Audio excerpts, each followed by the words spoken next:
This channel does not promote any violence, harmful, or illegal activities. All content provided by this channel is meant for an educational and information purpose only. Ballygunge ২১ পল্লী যে পুজোর উদ্বোধন করেন মুখ্যমন্ত্রী মমতা বন্দ্যোপাধ্যায় এবং শুধু তাই নয়, সেই উদ্বোধনে এসে সেখানে ছবিও এঁকেছিলেন তিনি। রেলওয়ে স্টেশন তুলে ধরা হয়েছে, শুধু তাই নয়, কুলিদের যে দৈনন্দিন জীবন সেইটা নিয়েই এবারে ২১ পল্লীর থিম সংবাহন। চলে যাব, সেখানে রয়েছেন আমাদের প্রতিনিধি রেক। পুরো কাজ তো রেক, এই মুহূর্তে কি ছবিটা দেখতে পাচ্ছ? সবে আজ দুর্গাপুজোর চতুর্থে।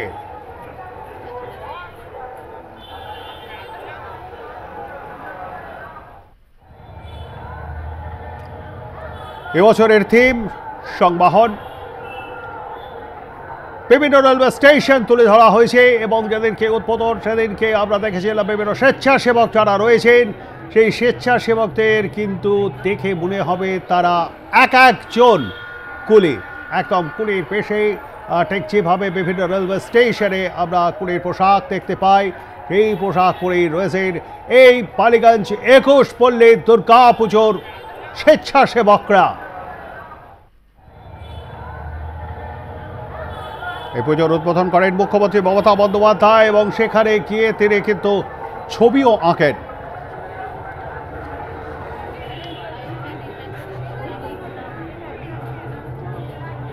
দেখছেন আপনারা বালিগঞ্জ ২১ পল্লীর মাতৃমণ্ডপ।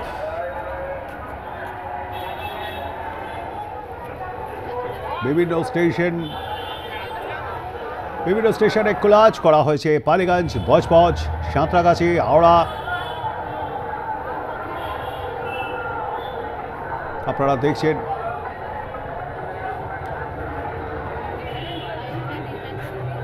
বালিগঞ্জ ২১ পল্লীর পুজো।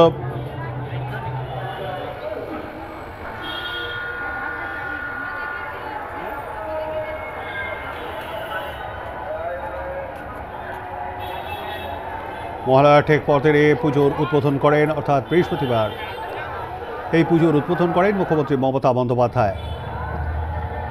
হাওড়া, সাঁতরাগাছি, বালিগঞ্জ, বজবজ, খড়গপুর বিভিন্ন স্টেশনের কোলাজ তুলে ধরা কোলাজেই হয়েছে এই এবারের মাতৃমণ্ডপ।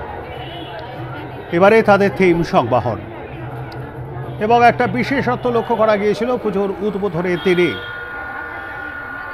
মুখ্যমন্ত্রী মমতা বন্দ্যোপাধ্যায় যখন উদ্বোধন মঞ্চে আসেন, বক্তব্য পেশ করছিলেন, সেই সময় তাকে ঘিরে ধরেছিলেন একদল কুলি। আসলে তারা এই পুজোর সঙ্গে ওতপ্রোত জড়িত, কেউ পুজোর কর্মকর্তা, কেউ বা পুজোর স্বেচ্ছাসেবক। সকলেই কুলির যে পোশাক আমরা সাধারণত স্টেশনে গেলে দেখতে পাই, সেই কুলির পোশাক পরেই তারা থাকছেন।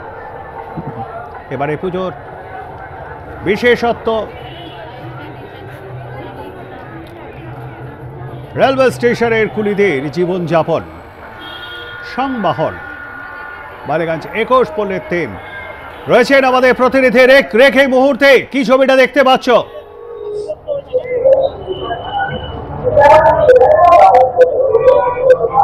রবিরদা, রয়েছি ২১ পল্লীর পুজো মণ্ডপের ছবিটা একটু দেখাবো। এবছরের তাদের থিম সংবহন, অর্থাৎ যারা রেল স্টেশনে যে কুলি বা মজদুর যারা রয়েছেন তাদেরকে এবারের শিল্প ভাবনায় ফুটিয়ে তুলেছে ২১ পল্লী। যদি মণ্ডপের আঙ্গিকটা বলি, বিভিন্ন স্টেশনের সামনে যে নেম প্লেট থাকে স্টেশনের, সেগুলো যেমন বজবজ, হাওড়া, সাঁতরাগাছি, বালিগঞ্জ, খড়গপুর বিভিন্ন স্টেশনের সেই নেম প্লেট। এবং যদি চার ধাপটাও দেখাই, যে অ্যালবেস্টারের যেগুলো থাকে স্টেশনের চারিদিকে, সেইগুলো যেরকম রয়েছে, স্টেশনে যেরকম ফ্যান ঘোরে সিলিং ফ্যান, সেই সিলিং ফ্যান রয়েছে। এছাড়াও যে পার্সেল কাউন্টার বা যারা এই যে ছবিটা, যারা এই পার্সেল গাড়ি করে আমরা বিভিন্ন স্টেশনে দেখি, সেটা খড়গপুর হোক, হাওড়া হোক, বিভিন্ন স্টেশনে, সেই আঙ্গিকে এবছরে তাদের মণ্ডপ। এবং যদি মণ্ডপের ভিতরের দিকে যাই, মণ্ডপের ভিতরে বিভিন্ন জায়গায় সেই ছবি ফুটে তুলেছেন তারা।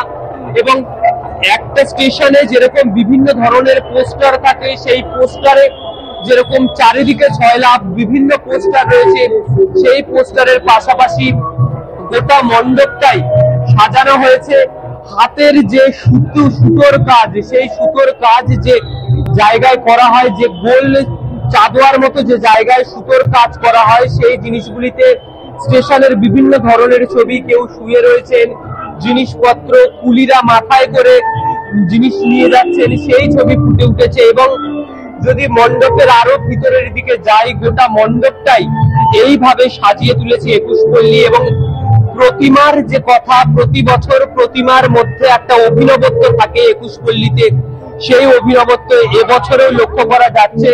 এবং এই একুশপল্লীর প্রতিমা যে প্রতি বছরের একটা নিজস্ব দৃষ্টিভঙ্গি থাকে, নিজস্ব ভাবনায় একুশপল্লীর প্রতিমা তৈরি করা হয়, ঠিক তার পাশাপাশি এই বছরও যদি প্রতিমার কথা বলি, অন্যান্য প্রতিমা বা যে চিরাচরিত প্রতিমা আমরা দেখে থাকি, সেই প্রতিমার থেকে কিছুটা হলেও আলাদা। প্রতিমার ধরন, প্রতিমার গঠন বা প্রতিমাটাকে যেভাবে সাজানো হয়েছে, সেই সাজানোটা কিন্তু একটু অন্যরকম। এবং গোটা মণ্ডপই যদি আমি বলি, যে ভাবনায়, যে চিন্তা ভাবনায় তারা এই মণ্ডপ সজ্জা করেছেন, সেই চিন্তা ভাবনা, সেই মণ্ডপ সজ্জা যে প্রতি বছর থিমের পুজোর দৌড়ে একুশপল্লী এগিয়ে থাকে, এবছরের তাদের এই থিম একটা অন্য মাপকাঠি বা বলা যায় একটা অন্য পালক যুক্ত করলো তাদের এই পুজো মণ্ডপকে। যেহেতু ৭৬ বছরের পুজো, বহু থিম, অনেক সাবেকিয়ানার পুজো আমরা দেখেছি, এখানে বিভিন্ন থিমের পুজো দেখেছি, ঘরোয়া ধরনের পুজো, সেই সাবেকিয়ানাকে থিমের আঙ্গিকে এনে বিভিন্ন ধরনের বিভিন্ন ভাবে মণ্ডপ সজ্জা করেছেন। কখনো মণ্ডপে সেই সাবেকিয়ানার ছাপ, আবার কখনো প্রতিমায়।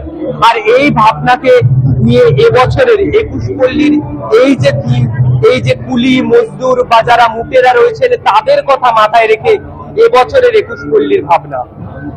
একদমই তাই। ধন্যবাদ আমাদের সঙ্গে থাকবার জন্য। কথা বলছিলাম আমাদের প্রতিনিধি রেখ প্রকাশের সঙ্গে। এই মুহূর্তে রেখ রয়েছে বালিগঞ্জ একুশপল্লীর পুজো মণ্ডপে।